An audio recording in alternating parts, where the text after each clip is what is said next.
दोस्तों इस वीडियो में हम सॉल्व करेंगे क्लास 9 का क्वेश्चन जो कि हमने चैप्टर पॉलिनोमियल से लिया है। तो चलिए शुरू करते हैं। तो देखिए समय में दिया है कि हमें यहाँ पर इसको फैक्टराइज करना है। तो देखिए जैसे कि यहाँ पर दिया हुआ है एक्स स्क्वायर प्लस 7x, तो इसको मुझे p मानना होगा और यहाँ पर 2x माइनस 1 इसको मुझे q मानना होगा। तो देखिए मैं यहाँ लिख लेता हूँ पहले कि late x square plus 7x ये p के इक्वल है और 2x माइनस 1 ये q के इक्वल है। तो देखिए जब हम इसको p और q मानेंगे इसको हम रीराइट करके लिख लेते हैं। तो सबसे पहले है 12, तो हम यहाँ लिखेंगे 12। अब एक्स स्क्वायर प्लस 7x इसको हमने p माना हुआ है तो यहाँ पर रहेगा p और बाहर स्क्वायर है, स्क्वायर लगाएंगे यहाँ। फिर उसके बाद माइनस 8, यहाँ पर x square plus 7x p के बराबर है तो यहाँ पर p लिखेंगे और फिर मल्टीप्लाई में है 2x माइनस 1, तो 2x माइनस 1 q के बराबर है तो यहाँ लिखेंगे q। उसके बाद है माइनस 15, अब 2x माइनस 1 ये q के बराबर है तो यहाँ लिखेंगे q और यहाँ पर इस पर है स्क्वायर तो यहाँ पर स्क्वायर लगाएंगे।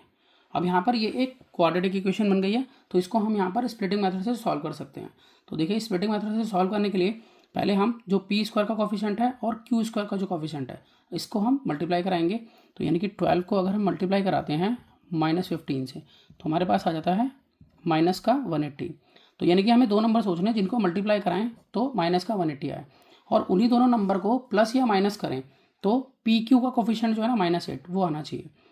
यानी कि देखिए अगर मैं 18 माइनस कर लूँ और 10 प्लस कर लूँ तो इसको सॉल्व करूँगा तो मेरे पास आ जाएगा -8, ठीक है।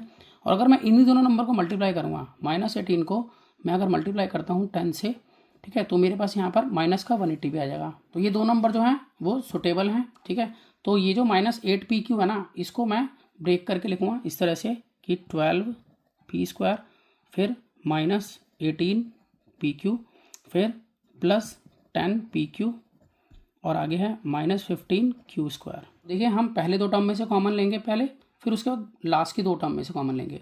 तो यहाँ पर 12 और 18 में अगर हम कॉमन देखें तो हमें 6 मिलता है कॉमन, तो मैं 6 लिख लेता हूँ। यहाँ पर भी p है और इधर भी p है तो एक p मुझे कॉमन और मिल रहा है तो यहाँ 6p कॉमन हो गया। अब देखिए 6 2 12 होता है तो 6 तो बाहर आ चुका है, इधर से बचा 2। अब यहाँ पर एक p बाहर जा चुका है और एक p बचा हुआ है हमारे पास तो हम ब्रैकेट में लिखेंगे उसे, फिर माइनस का साइन। 6 3 जा 18 होता है, 6 तो बाहर जा चुका है, यहाँ से बचा 3 और यहाँ पर p भी बाहर जा चुका है, इधर से बचा q। अब देखिए अगर हम इन दोनों में देखें तो 10 और 15 के अंदर हमें कॉमन मिल रहा है 5 तो हम यहाँ लिखेंगे +5, साथ में हमें दोनों में एक q भी मिल रहा है, ठीक है, तो यहाँ पर एक q हम यहाँ लिखेंगे। अब 5 2 10 होता है तो यहाँ से बचा 2, ठीक है, q बाहर जा चुका है तो p अंदर रह गया, फिर माइनस का साइन। अब यहाँ 15 है तो 5 3 जा 15 होता है, ठीक है, 5 बाहर जा चुका है तो 3 बचा यहाँ से और एक q बाहर जा चुका है तो इधर से एक q बचा हुआ है अभी भी, तो यहाँ पर लिखेंगे q। तो इस तरह से ये बनेगा 2p - 3q। अब देखिए पूरे अगर हम इसमें देखें तो 2p - 3q और 2p - 3q कॉमन मिलेगा तो मैं यहाँ पर लिख लेता हूँ कि 2p - 3q ये हमें मिल गया है कॉमन। अब बचा क्या, इधर से बचा 6p उधर से बचा +5q तो ये यहाँ लिख लेते हैं 6p + 5q। तो इस तरह से हमने यहाँ पर इसको स्प्लिटिंग मेथड से सॉल्व कर लिया है। अब देखिए जहाँ पर p की वैल्यू है ना वो हम पुट करेंगे और q की वैल्यू जो है वो पुट करेंगे। तो यहाँ पर हम इसको रीराइट करके लिख सकते हैं कि 2, अब देखिए p जो है वो क्या है, वो है एक्स स्क्वायर प्लस 7x, तो मैं यहाँ पर लिखूँगा कि एक्स स्क्वायर प्लस 7x। अब उसके बाद देखिए क्या है -3। अब q क्या है, ये है 2x - 1 तो यहाँ पर हम लिखेंगे 2x - 1, यहाँ ब्रैकेट क्लोज। अब उसके बाद देखिए यहाँ पर है 6, फिर वही p की वैल्यू जो कि है एक्स स्क्वायर प्लस 7x, फिर आगे है प्लस का साइन, फिर 5 q की वैल्यू 2x - 1, अब उसके बाद ब्रैकेट बंद। अब हम यहाँ पर सॉल्व करेंगे इसको। और देखिए 2 की एक्स स्क्वायर से मल्टीप्लाई कराएंगे तो 2x स्क्वायर हो गया। अब यहाँ 2 की 7x से मल्टीप्लाई कराएंगे तो यहाँ पर +14x होगा। उसी तरह से -3 की 2x से मल्टीप्लाई कराएंगे तो -6x होगा। -3 की -1 से मल्टीप्लाई कराएंगे तो +3 होगा। यहाँ पर भी हम सॉल्व करेंगे ऐसे ही। 6 को एक्स स्क्वायर से मल्टीप्लाई कराएंगे तो 6x स्क्वायर, 6 को 7x से मल्टीप्लाई करेंगे तो 6 7 जा 42 तो यहाँ रहेगा +42x।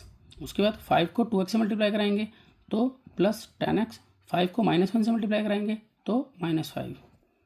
अब यहाँ पर लाइक टर्म्स को सॉल्व कर लेंगे तो 2x स्क्वायर ऐसे लिखा हुआ अभी, यहाँ पर प्लस माइनस माइनस तो 14 में से 6 गए 8 बचा तो +8x +3 यहाँ पर है, यहाँ पर 6x स्क्वायर ऐसी है तो प्लस प्लस प्लस होता है, ठीक है।